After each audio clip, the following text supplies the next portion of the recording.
శిరీషాదేవి గారు. ధన్యవాదాలు అధ్యక్ష.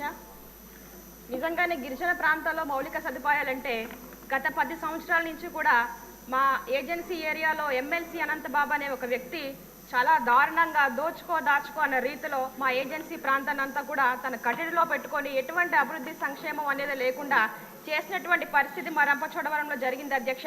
ప్రధానంగా చూసుకుంటే మొన్న నేను చెప్పడం జరిగింది, రహదారుల విషయానికి వస్తే చాలా వరకు కూడా ఫారెస్ట్ క్లియరెన్స్ లేక ఆగిపోయినటువంటి రోడ్లు ఉన్నాయి. దయచేసి ఫారెస్ట్ మినిస్టర్ గారికి ఒకటే కోరుకుంటా ఉన్నాను, ఏవైతే పెండింగ్ లో ఉన్నటువంటి రోడ్లు ఉన్నాయో ఆ ఫారెస్ట్ క్లియరెన్స్ ఇచ్చి మా ప్రాంతానికి రాకపోకలకు అదేవిధంగా రవాణా సౌకర్యం కూడా కల్పించాలని కోరుతా ఉన్నాను అధ్యక్ష. ఇకపోతే మా రంపచోడవరం ఏరియా ఆసుపత్రిలో అధ్యక్ష దాదాపుగా 450 నుంచి 500 వరకు రోజు ఓపీ వస్తుంది అధ్యక్ష. కానీ మా ఏరియా హాస్పిటల్లో ఒక అంబులెన్స్ కూడా లేని సౌకర్యం అధ్యక్ష.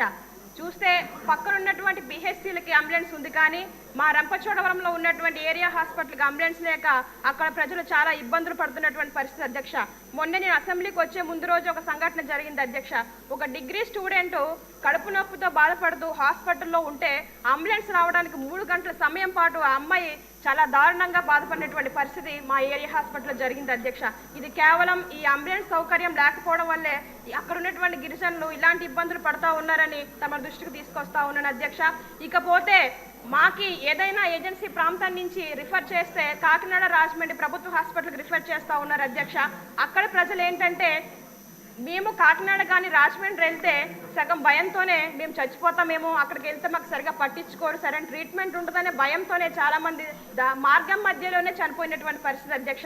దయచేసి నేను ఒకటే కోరుకుంటూ ఉన్నాను, గతంలో మన ప్రభుత్వం ఉన్నప్పుడు అధ్యక్ష ఏజెన్సీ ప్రాంతం అధ్యక్ష ఇంకా చాలా సమస్యలు ఉన్నాయి అధ్యక్ష. అయిపోయింది, ఒక 2 నిమిషాలు అధ్యక్ష.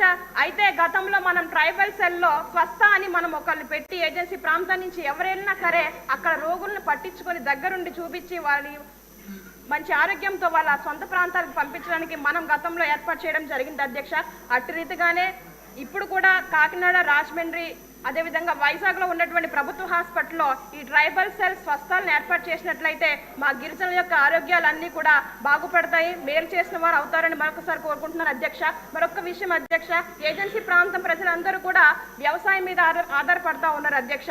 అయితే ఇప్పుడు వ్యవసాయ పనిముట్లు అయినటువంటి పైప్స్ అని కానీ లేకపోతే స్ప్రేయింగ్లను కానీ పవర్ టిల్లర్లను కానీ ట్రాక్టర్లను కానీ గతంలో మనం ఉన్నప్పుడు 90% సబ్సిడీతో ఇచ్చేవాళ్ళం అధ్యక్ష. కానీ ఇప్పుడు 50% సబ్సిడీ అంటా ఉన్నారు అధ్యక్ష. గిరిజన ప్రాంతంలో గిరిజనులు ఉన్నారు, గిరిజనేతలు ఉన్నప్పటికీ కూడా అంత వ్యయం చేసి ఆ పనిముట్లు కొనుక్కోలేరు కనుక అధ్యక్ష దయచేసి నేను వ్యవసాయ శాఖ మినిస్టర్ గారికి ఒకటే కోరుకుంటా ఉన్నాను, ఆ సబ్సిడీ అనేది 90% పెట్టినట్లయితే మన రాష్ట్ర ప్రభుత్వం 50%, ఐటీడీఎల్ 40% పెడితే 90%తో రైతులందరూ కూడా ఆ యొక్క పరికరాలు తీసుకొని ఆ వ్యవసాయం చేసుకొని మన బ్రతుకుల్లో వెలుగులు నింపుకోవడానికి మంచి అవకాశం ఉంటుంది కనుక అధ్యక్ష ఈ విషయాన్ని కూడా తమ దృష్టిలో పెడతా ఉన్నాను అధ్యక్ష. అవకాశం ఇచ్చిన ధన్యవాదాలు.